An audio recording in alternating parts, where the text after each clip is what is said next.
एक गांव में एक सुंदर और दयालु गाय रहती थी। उसका नाम गौरी था। गौरी पूरे गांव में अपनी अच्छाई और दयालुता के लिए जानी जाती थी।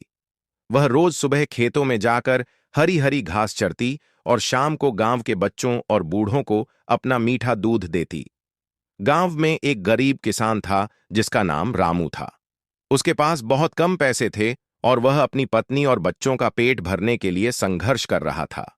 जब गौरी ने यह देखा तो उसने रोज अपने मालिक से कहकर रामू को दूध देने का फैसला किया।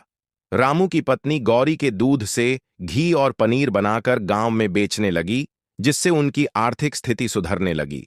धीरे धीरे रामू के घर के हालात बदल गए और वह सुखी जीवन जीने लगा। एक दिन गांव में भयंकर अकाल पड़ा।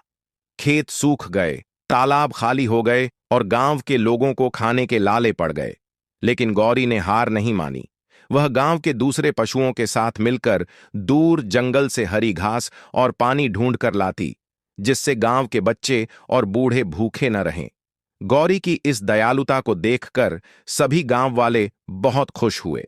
उन्होंने उसकी देखभाल पहले से भी ज्यादा अच्छे से करनी शुरू कर दी। गौरी की वजह से गांव वालों ने मिलकर अकाल से लड़ने का हौसला पाया और धीरे धीरे गांव में फिर से खुशहाली आ गई। इस कहानी से हमें यह सीखने को मिलता है